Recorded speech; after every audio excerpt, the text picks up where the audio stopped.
que a Bíblia é tão importante para nós? Ela é a nossa única regra de fé? Estas e outras perguntas estaremos respondendo nesta lição.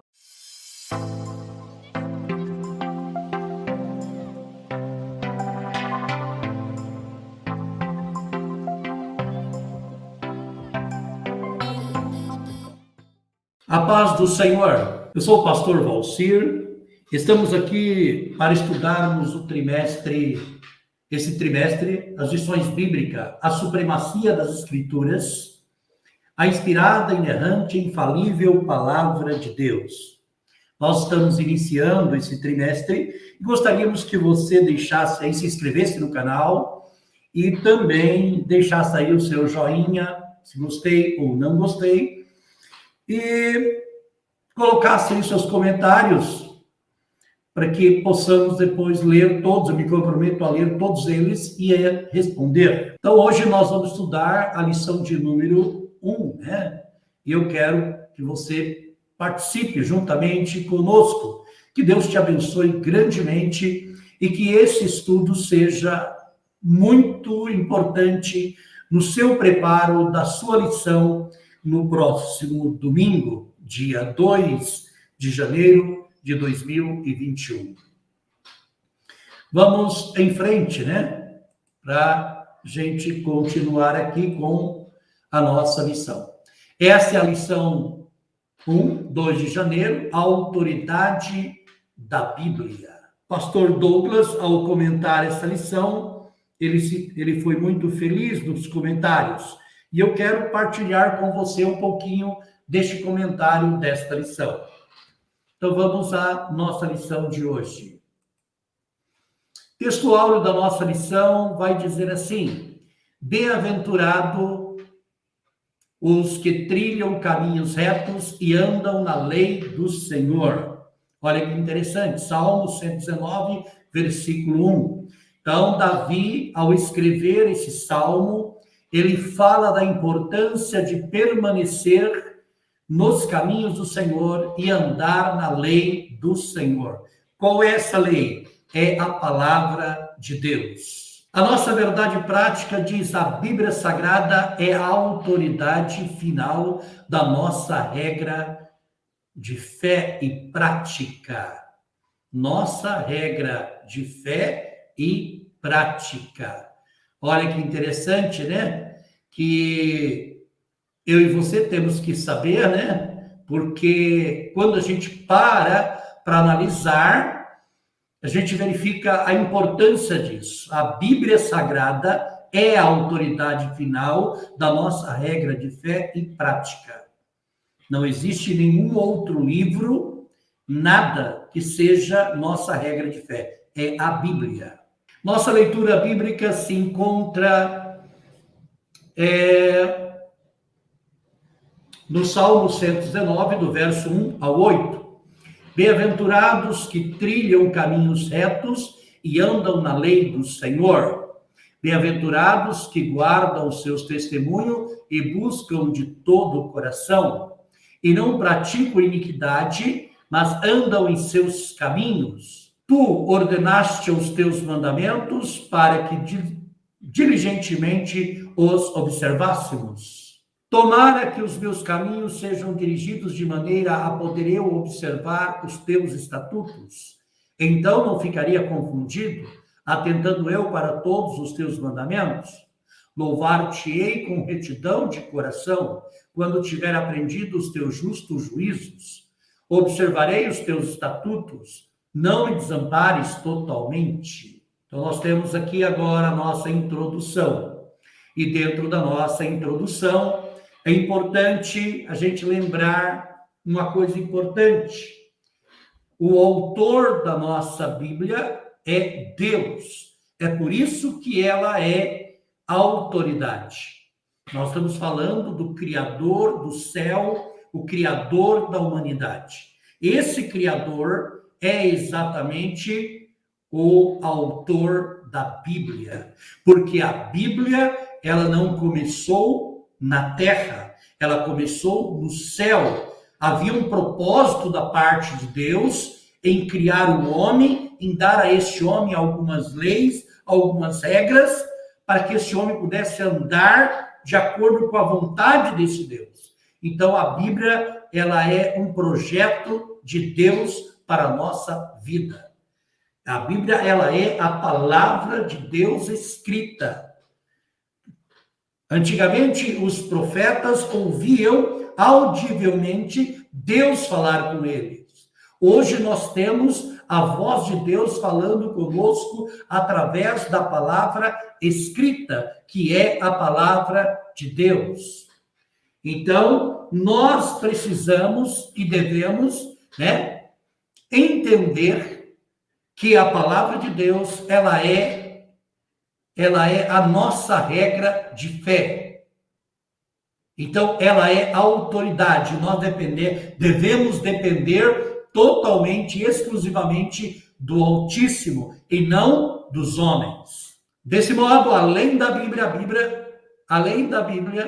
a Bíblia não possui outra fonte infalível de autoridade. Nesta lição, veremos a origem da Bíblia, sua autenticidade e mensagem revelada na palavra de Deus.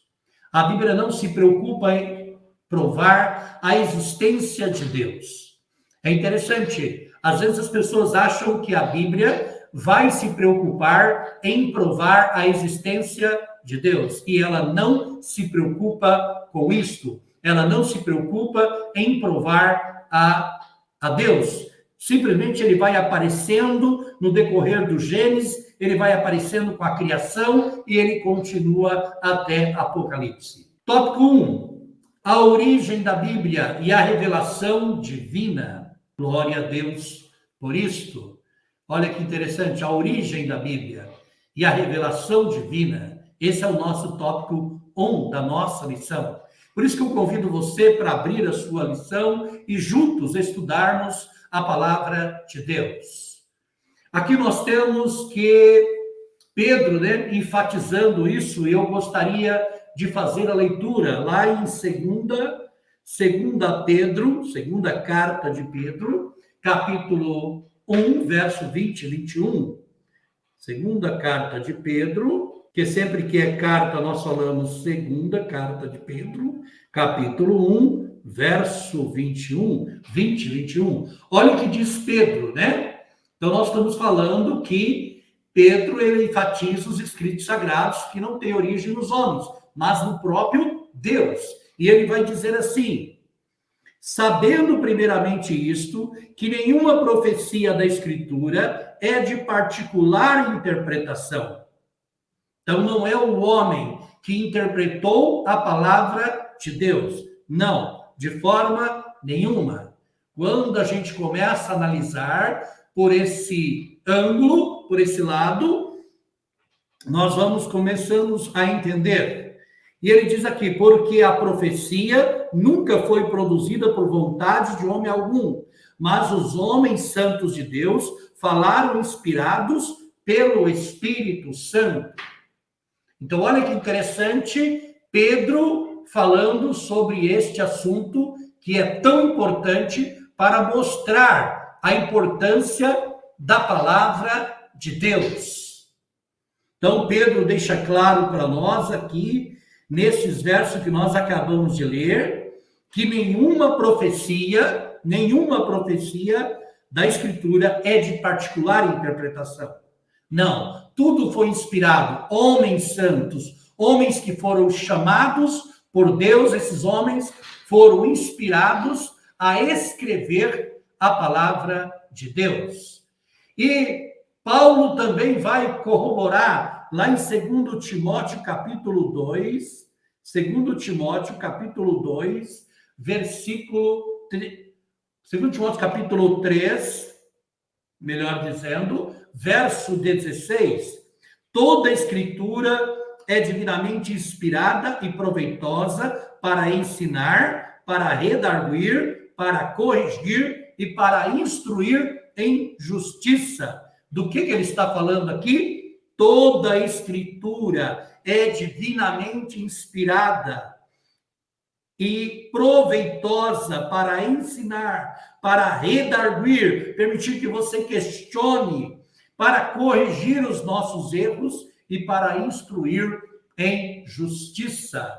E também os apóstolos ensinaram que a Bíblia foi escrita por homens, porém sob inspiração e supervisão divina. Vamos lá em 1 Coríntios. 1 Coríntios, olha aí, para a gente poder olhar junto. 1 Coríntios, capítulo 2, né? E eu espero que você esteja acompanhando aí conosco. 2, verso 3. 1 Coríntios, capítulo 2, verso 13.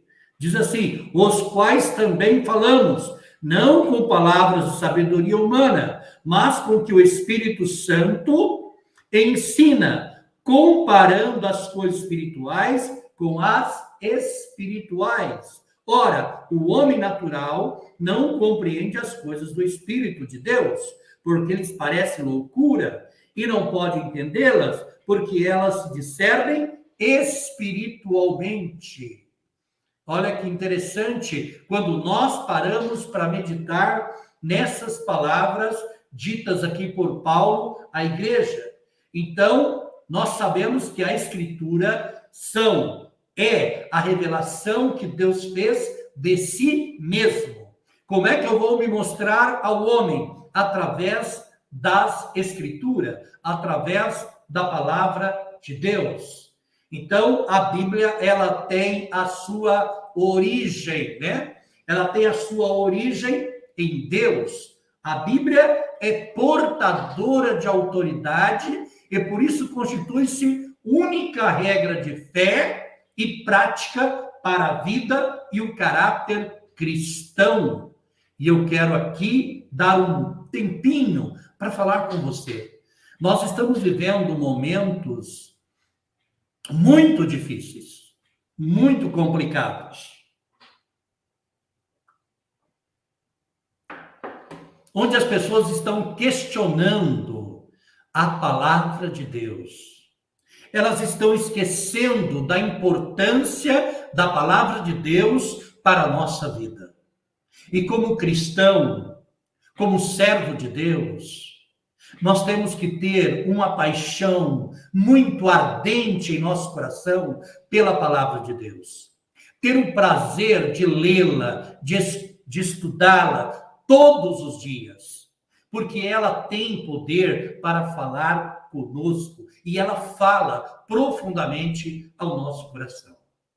Continuando aqui, nós temos aqui, olha, nossa declaração de fé professa que a Bíblia Sagrada é a palavra de Deus, única revelação divinamente escrita, dada pelo Espírito Santo para a humanidade.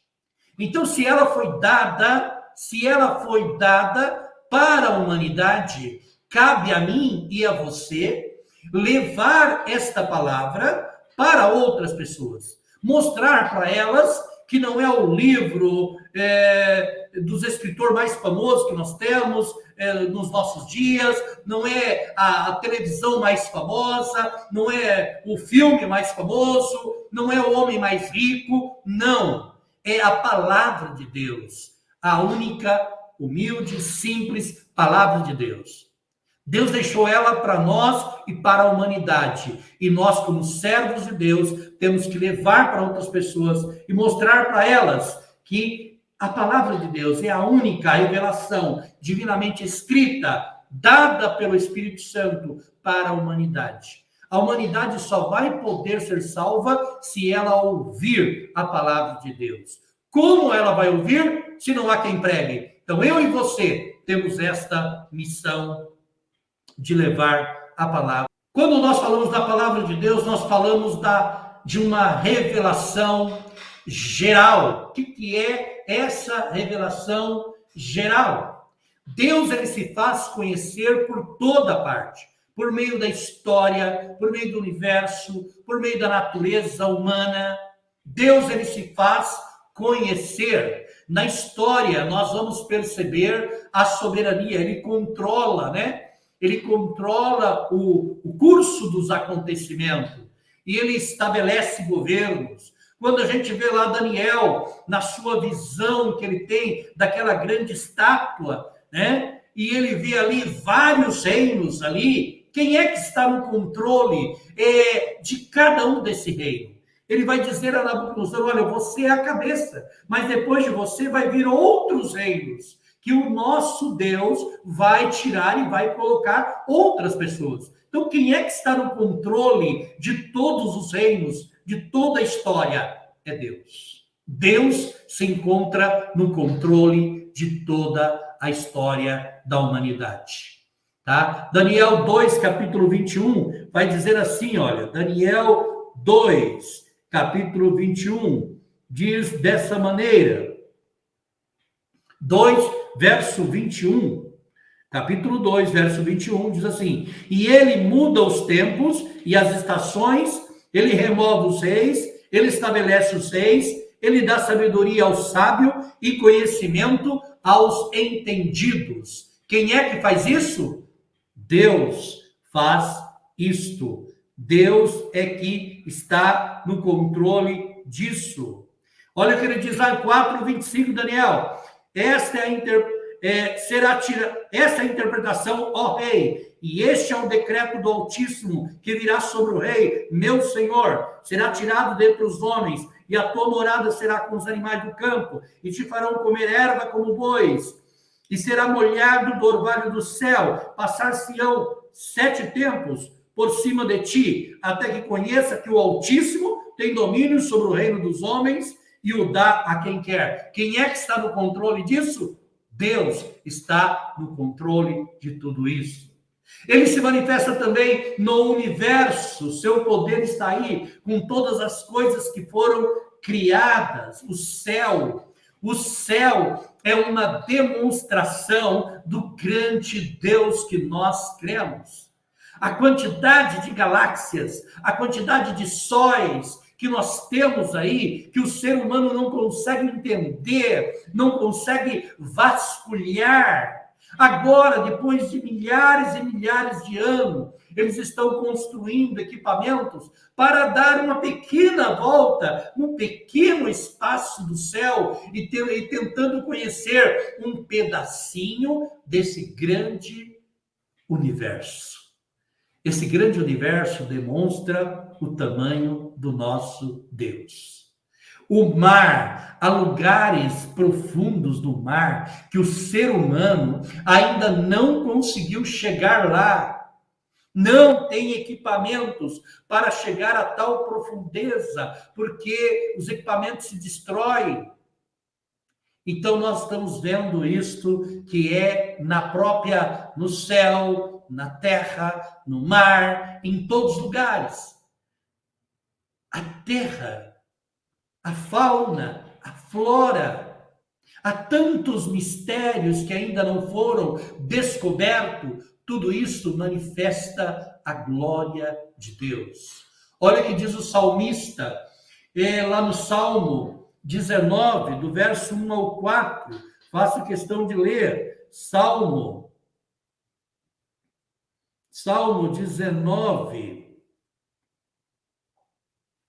19, do 1 ao 4, diz assim, olha, os céus declaram a glória de Deus, e o firmamento anuncia a obra das suas mãos.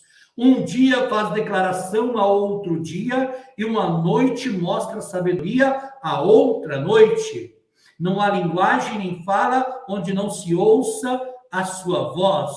A sua linha se estende por toda a terra, e as suas palavras até o fim do mundo. Neles pôs uma tenda para o sol. Pode os cientistas não aceitar, mas quem fez tudo isto foi Deus. É por isso que nós cristãos não acreditamos em nenhuma outra coisa que não seja o criacionismo. Evolucionismo não entra, não encaixa, não tem como encaixá-lo dentro da palavra de Deus. Não dá, é impossível encaixá-lo dentro da palavra de Deus. Por isso que nós somos criacionistas. Deus criou todas as coisas. Outra coisa importante, a revelação geral de Deus também vai no ser humano, que foi criado à imagem, à semelhança divina. O nosso cérebro contém tantos ligamentos, tantas tantas coisas elétricas que ainda os cientistas não conseguiram entender. Eles não conseguem fazer transplante de cabeça, parece absurdo, mas já tem cientistas aí querendo fazer isso. Mas eles não conseguem entender ainda coisas simples do ser humano, o próprio corpo humano. Se entendessem, curariam todas as doenças. Se entendesse, faria com que o homem vivesse centenas de anos, mas não conseguem. Homens famosos, ricos, não conseguem. Chegou o momento da morte, vai embora. As doenças levam. Então, a ciência ainda não chegou aonde queria, não consegue entender. Estamos vivendo aí já, desde 2020, vamos para 2 anos, vivendo uma pandemia.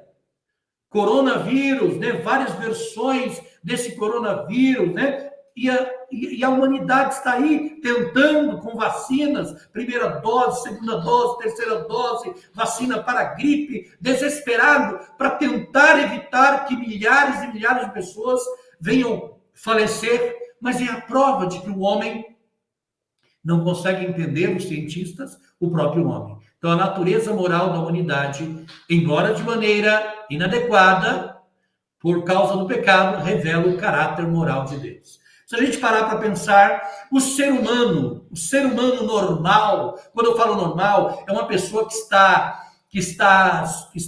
tem sobre si o controle da sua mente, ela tem uma moral, ela tem um senso de justiça muito, muito aguçado.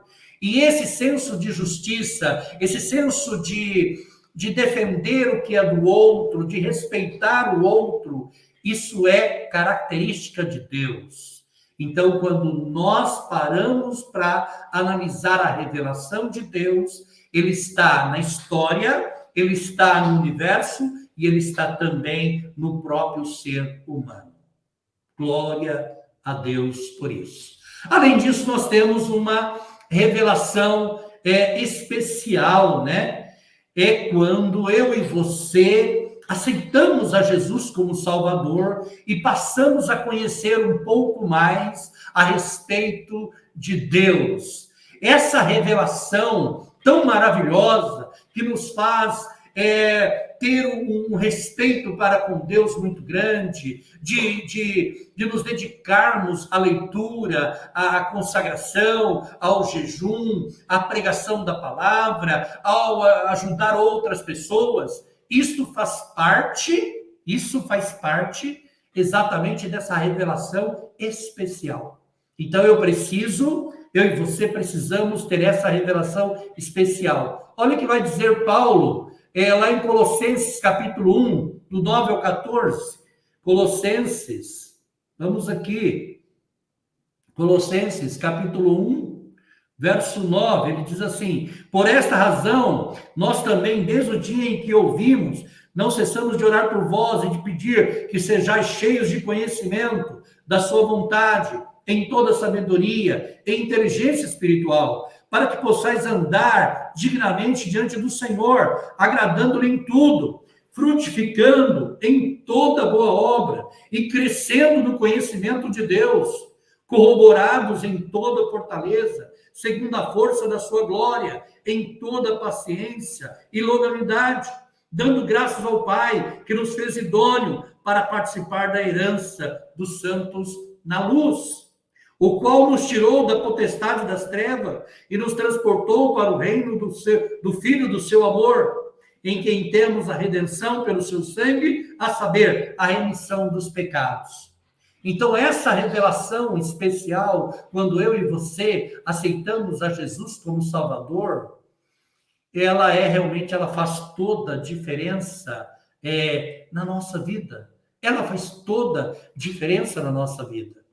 E aí nós vamos então ver sinais, milagres acontecendo no nosso dia a dia, na nossa vida, e é aí que mora exatamente a importância de entendermos essa revelação especial. Cada um de nós, eu e você, aceitamos a Jesus porque esta revelação especial foi dada a mim e a você. Nosso coração ardeu profundamente e nós levantamos a nossa mão e dizemos: eu quero aceitar a Jesus como Salvador. Quando você disse isso, você estava dizendo: eu quero conhecer mais sobre este assunto, sobre este Jesus, eu quero saber mais sobre ele. Foi isso que aconteceu na minha e na sua vida. Então é importante que a gente pare para analisar por este ângulo. Vamos ao nosso tópico 2, evidência da autenticidade da Bíblia. Qual é a evidência que nós temos? Olha que interessante. Quando a gente fala na palavra autenticidade, ela vem lá do grego autentes, que tem um significado de verdadeiro, né? Quando aplicado às escrituras, o termo vai indicar a autoridade da Bíblia. Nesse sentido, a Bíblia autentica a si mesmo. Olha lá, 2 Timóteo 3,16. Nós já lemos, mas eu vou ler de novo. 2 Timóteo 3,16. Olha o que diz. Toda a escritura é divinamente inspirada e proveitosa para ensinar, para redarguir, para corrigir, para instruir em justiça. Então, a própria escritura, ela autentica a si mesmo. Por exemplo, se eu tirar uma cópia do meu documento de identidade, eu tiro essa cópia do documento de identidade e essa cópia não vai ter valor. Se eu não levar até o cartório vai pegar essa cópia, vai procurar lá, que eu abri uma firma lá de assinaturas, eu dei várias assinaturas, ele vai comparar as assinaturas e vai colocar um carimbo dizendo, olha, este documento pertence realmente ao Valcir. Então, a partir desse momento, eu tenho um documento autenticado. Mas quando falamos da Bíblia, a Bíblia, ela autentica a si mesmo. Ela não depende de ninguém para autenticar. Ela mesma autentica a si mesma. Aí nós temos aí, dentre as evidências internas, que nós vamos analisar aí, né? Dentro dessas, primeiro tópico aí, as evidências internas, nós vamos analisar o seguinte. A primeira é a unidade e consistência. Quando a gente fala unidade e consistência, nós temos que levar em consideração que a Bíblia levou 1.600 anos para ser escrita. Ela começa lá no Antigo Testamento e ela vem até quase 100 anos após o Senhor Jesus, quando se encerrou a inspiração dos escritos bíblicos. Quando você pega esse período, você tem aí 1.600 anos. Ela foi escrita em grego, hebraico e aramaico, né? E ela usou a média de 40 autores de várias classes sociais. Tínhamos reis, pastores, príncipes, no caso Moisés era como se fosse um príncipe, né? Então, estudiosos, né? Paulo, por exemplo, era um grande estudioso, né? Lucas era um doutor, né? Pedro, Tiago, João eram pescadores. Então, nós temos aí várias profissões, né? Várias profissões, várias pessoas que foram usadas por Deus para escrever a Bíblia Sagrada. Então, ela tem um período de 1.600 anos e com a média de 40 autores, né? Foram 40 autores que escreveram toda a escritura, toda a palavra de Deus. Os 66 livros, 39 no Antigo Testamento, 27 no Novo Testamento.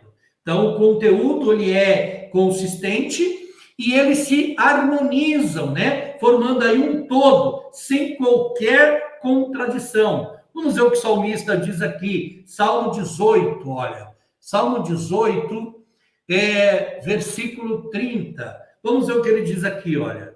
Salmo 18, versículo 30, diz assim.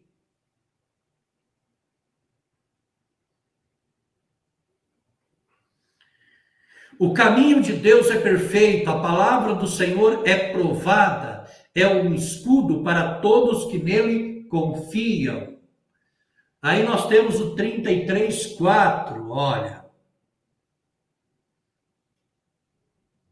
Porque a palavra do Senhor é reta e todas as suas obras são fiéis. Então nós temos aqui claramente unidade e consistência, não importando período de 1.600 anos, 40 autores, o tempo que cada um escreveu, a Bíblia ela se harmoniza e ela não entra em choque de forma nenhuma. Outra coisa importante é a ação do Espírito Santo, né? Por meio da leitura da Bíblia, a gente, todas as vezes que você vai ler a Bíblia, você, ao ouvir a voz, assim, você ouve a voz de Deus, agindo como uma espada que penetra até a divisão da alma e do espírito. Aqueles dois jovens que estavam caminhando para Emaús, depois eles falam, porventura, o nosso coração não ardia, quando pelo caminho ele falava, ali era o Senhor Jesus falando. A Bíblia, tanto fechada quanto aberta, ela é a palavra de Deus. E todo cristão que se preza, ao ler a Bíblia, ele precisa sentir essa ação do Espírito Santo na vida dele. É necessário ele sentir esta ação do Espírito Santo na vida dele. Hebreus capítulo 4, verso 12, vai dizer assim, Hebreus 4, verso 12. Estou repetindo para você ler comigo. Porque a palavra de Deus é viva, eficaz e mais penetrante do que a espada alguma de dois gumes, e penetra até a divisão da alma e do espírito, e das juntas e medula, e é apta para discernir os pensamentos e intenções do coração. Olha que interessante. Quem está dizendo isto? O escritor aos Hebreus. Não sabemos se foi Paulo, se foi Apolo, muitos acham que foi Paulo que escreveu. Mas isso não vem ao caso. É um livro considerado sagrado, inspirado. Isso é importante.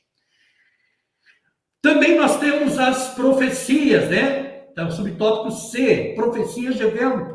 E aí nós vamos o que? Ver a exatidão no cumprimento das profecias que comprova a veracidade das Escrituras. Então nós temos profecias ditas lá, por exemplo, Isaías 7,14. Vamos pegar apenas uma aqui, olha, para a gente ganhar tempo. Isaías 7,14 vai dizer assim, olha. Portanto, o mesmo Senhor vos dará um sinal. Eis que uma virgem conceberá, dará à luz um filho e chamará o seu nome Emanuel. Isaías falou isto 700 anos antes de Jesus nascer. 700 anos antes de Jesus nascer, Isaías estava profetizando isto. E olha o que acontece lá em Mateus capítulo 1, verso 23. Olha lá, Mateus 1, verso 23. Olha o que vai acontecer.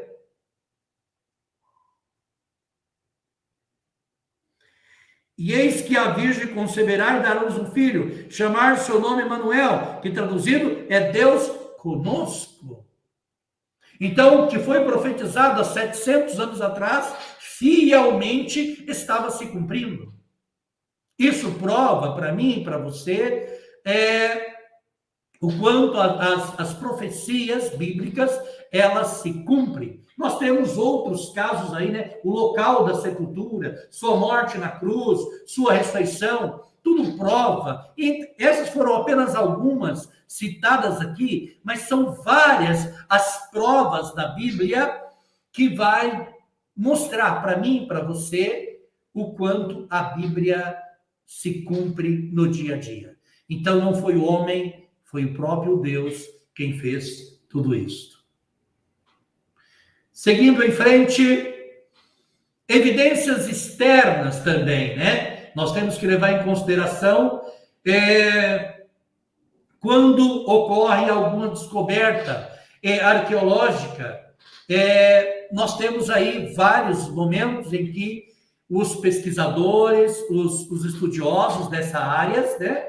Os arqueólogos já descobriram, né, vários escritos, já descobriram peças, né, que comprovam exatamente o que a Bíblia está dizendo. Isso é para fechar, né, tapar a boca de alguns que não acreditam na palavra de Deus. Mas a Bíblia deixa claro isto para nós, né, que ela é o livro mais traduzido e lido de toda a história.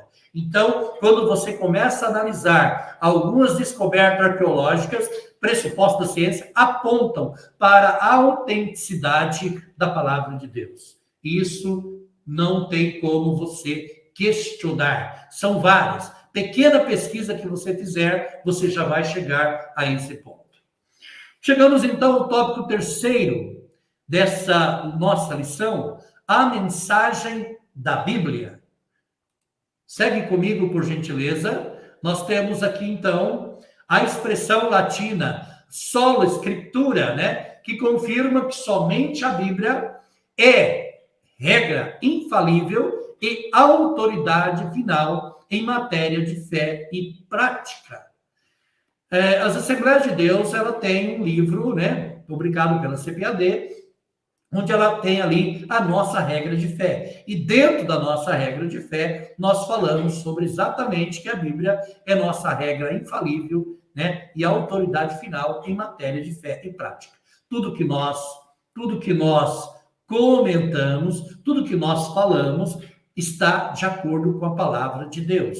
Ou melhor, procuramos examinar as Escrituras, para que nós não venhamos errar.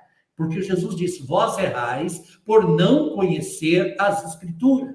Então, sempre que você quiser saber algo da parte de Deus, quanto ao seu caminho, quanto à sua vida, é importante examinar a palavra de Deus. Ao examinar a palavra de Deus, você vai encontrar razão, exatamente, vai encontrar ali um caminho para onde você deve seguir. Ok? Então, vamos em frente para nós entendermos aqui o que está realmente acontecendo aqui.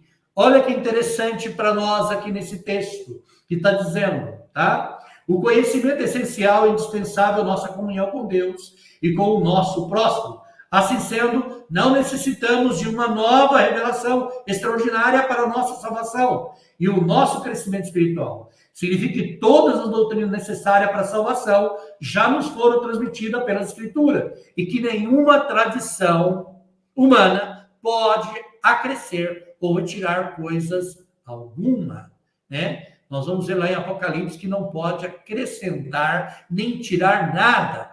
Assim, ratifica-se a Bíblia, que é a nossa fonte de autoridade. Se você estava deixando de reconhecer a Bíblia como autoridade para a sua vida, a partir de hoje, comece a considerá-la como autoridade para a sua vida.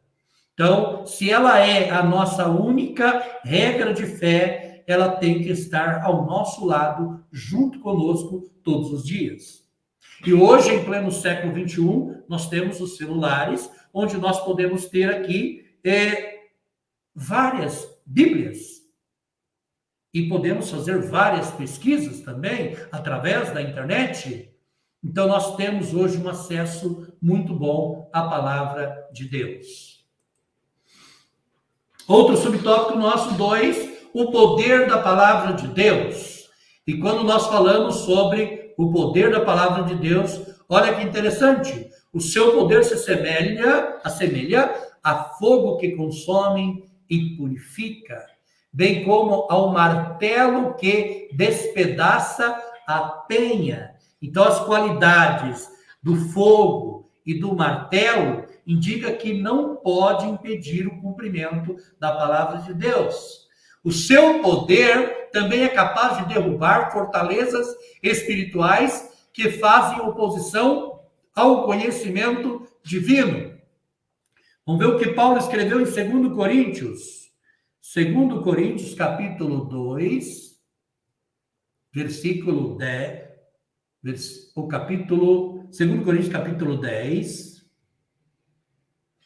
versículo 4 e 5, diz assim o texto bíblico: porque as armas da nossa milícia não são carnais, mas sim poderosas em Deus para a destruição das fortalezas.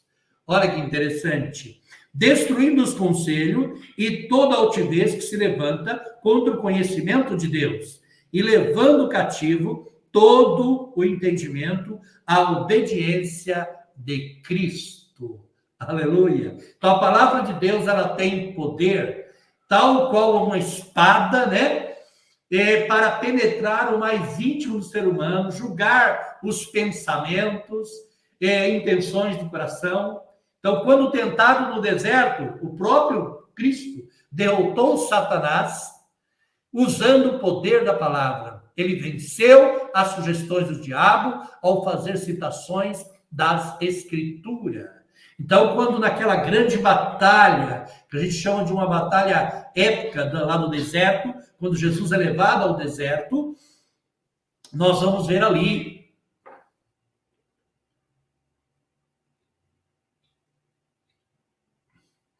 naquela grande batalha, nós vamos ver ali exatamente o que? Nós vamos ver ali, o diabo citava parte das Escrituras e Jesus também citava as Escrituras, né? E o diabo tentou confundi-lo, mas a palavra de Deus, ela é poderosa, e Jesus venceu Satanás, e eu e você também podemos vencer. A Bíblia diz que ele está ao derredor, clamando, rugindo, como leão, né? Mas o verdadeiro leão é Jesus Cristo, e ele está ao nosso lado para nos proteger, para nos guardar todos os dias.